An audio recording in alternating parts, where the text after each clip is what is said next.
Hello my beautiful souls! Welcome sa ating tarot reading sessions.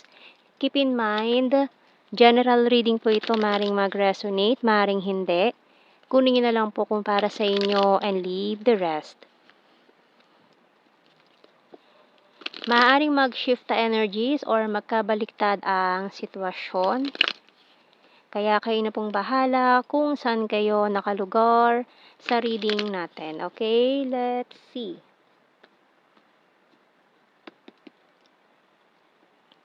So we have here the Star and the Nine of Wands, Ten of Cups, Tower. Hindi tayo nakaligtas sa Tower card ngayon. We have here the Chariot card, Three of Wands, Four of Swords, and the Ace of Pentacles. So yung bottom card, Ayan, so nahulog yung mga cards natin. And bottom card natin, Ten of Wands. So we have here 10-10. Okay, and isang Ace of Pentacles natin dito. So may mga natapos ka ng cycle. So maaring itong nangyari sa Tower card na to is natapos na. Kumbaga nalampasan mo na yung mga struggles, hardships, at ngayon new beginning coming in for you. Maaring about sa finances, victory is yours. Ayan.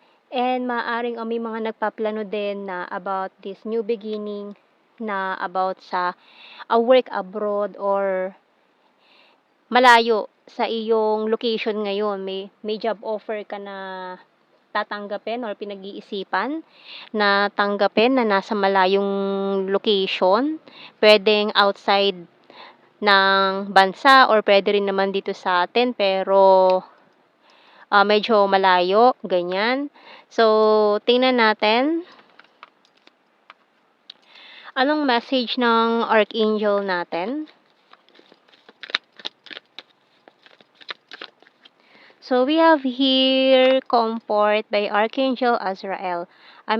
I'm with you in your time of need, helping your heart to heal. So yun nangyari dito sa Tower card natin. Tinulungan ka, maaaring na-overcome mo na yon, yung obstacles na yon, and tinulungan ka ng ating Archangel Azrael para sa iyong moving on and healing process.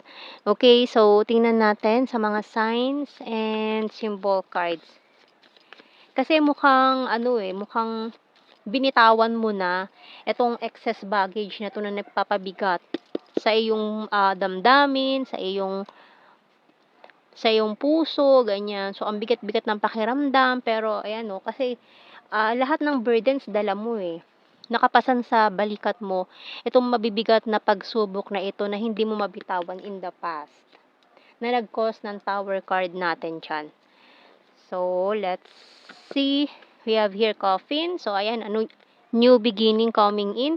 Kasi mukhang binitawan mo na Inilibing mo na itong mga kailangan mo ng bitawan. Kumbaga, kinalimutan na natin, ibinaon na natin sa limot.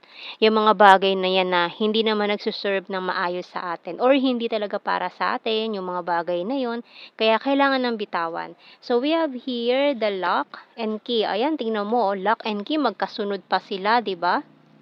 So, ayan, kumbaga, itong lock na ito mabubuksan mo na. Kumbaga, new achievement unlock. O, di ba? Meron kang new achievement na mabubuksan ngayon kasi hawak mo na yung susi. And we have here waterfalls, falling star, and money. Ayan, di ba? Money. So, ito ay wish upon a star with a falling star and sweet bottom card. Okay, so maaaring kung ikaw ay galing din sa failed relationship, maaaring new person coming in, ayan, or kung ano man itong minamanifest mo sa buhay mo ngayon na papasok sa buhay mo. And tingnan natin sa ating tarot messages, oracle cards. So may mga specific signs tayo dyan ng Aquarius, Cancer, and Scorpio placements. So, we have here, I hate my pride and ego. So, may person din dito na parang nagngingit-ngit dyan. May mga pride and ego problem na parang tinitiis ka niya, ganyan. So, we have here, we're compatible to each other. Business is business.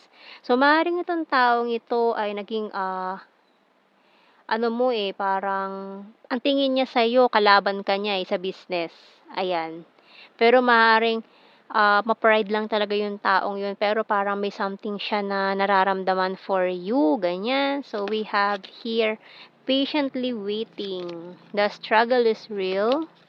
Tired and need rest. Honesty is the best policy and I'm isolating myself to reflect. And yung bottom card, I'm addicted to you. So, maaaring itong taong ito ay interested sa'yo. Parang, pero ano niya parang dinidinay niya sa sarili niya yung feelings niya for you. So, mukhang gustong-gusto ka nitong taong 'to, pero ang tingin niya dahil nga ang tingin niya sa'yo ano niya, kakumpitensya sa trabaho, sa business. So, parang ang ginagawa niya is gusto niya lagi kang hinihigitan sa lahat ng bagay. Parang ayaw niya ng nauungusan mo siya or mas umaangat ka sa kanya, yung mga ganyan. Kaya ginagawa niya lahat para lang, mas maging higit siya para kaysa sa'yo. Lalo na kung siya yung masculine. Kasi kailangan siya yung ano, kumbaga siya yung kumokontrol ng lahat, 'di ba? So, siya yung king, siya yung ano, masusunod, 'di ba? So, ayaw niya na naa-under siya. Gano'n ang ugali nitong taong 'to. So, we have here, so many things remind me of you. I wish things could be different. I left and I saw you with someone. I couldn't let you get close to me. So, ayan, parang may walls din tong taong 'to, na kumbaga hindi siya basta-basta nakakapagpapasok ng tao sa buhay niya. I wish I could share my good news with you. I don't react when people mention you. I'm so attracted to you. Pero pilit niya 'tong tinatago in the way na nakikipagkumpitensya siya sa'yo, ganyan. And the timing just wasn't right for us. I'm starting to understand our connection. Bottom card. Pero nag-uumapaw yung feelings nitong taong 'to, lalo na with these waterfalls natin diyan. Kumbaga nagkukumpitensya kayo sa pera nitong taong 'to. Ayan, so kuha tayo ng mga initials natin. Puwedeng initials ng pangalan niyo or anything na puwedeng maging connected or mabuo na words. Ayan, TV. So, maaaring may mga TV personality, ganyan.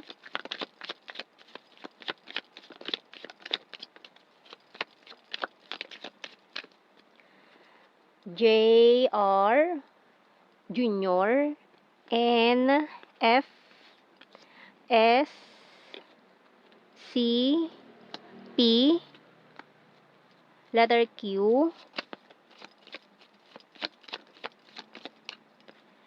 I, N, and this one is letter D. Bottom card, letter G. So, yan ang mga initials natin. So, kuha tayo ng blue card. Obsession. So, maaaring secret obsession to na ayaw niyang iparating sa'yo. Ayaw niyang malaman mo. So, we have here regret and past life lover. So, teka, may nahulog. Ayan. All strings attached. Nahulog pa yung all strings attached. So, maaaring connected kayo sa red strings of fate na tinatawag nitong taong 'to. Meron din kayong mga past life na pinagsamahan or pinagdaanan. Maaaring in the past kayo ay talagang magkatunggali sa lahat ng labanan sa buhay, ganyan. Or magkaibang panig kayo na magkalaban nung mga sinaunang panahon, ganyan. So, talagang magkaribal, magkalaban before, kaya talagang hanggang ngayon nakikipagkumpitensya pa rin kayo sa isa't isa. Ayan. So, ngayon may pagsisisi itong nararamdaman 'tong taon 'to kasi yung obsession niya hindi niya ma-express, hindi niya maipakita sa'yo. Ayan. So, tingnan natin sa general signs and the messages natin. So, we have here beach. So, maaaring pumunta kayo sa beach or doon kayo magkita or in the future mag-travel kayo, yan.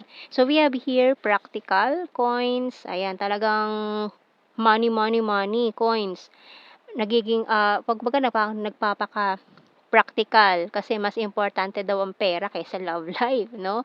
So, ano yan, earth signs, Taurus, Virgo, Capricorn energy. And we also have here Sagittarius and caring, Cancer sign, flowers, smart, shy at first, gorgeous, number 4, mountain card, chaser, April, province, divine masculine, number 8. So, mga keywords na lang yan, hindi na natin kailangan explain. Alam nyo na yan, and very serious. So, mukhang magseseryoso na itong taong ito na lapitan ka, maghabol sa'yo to express their feelings, ganyan. So, yan ang ating reading, my beautiful souls. Thank you for watching. Take care, and God bless. See you in our next reading, guys. Bye-bye.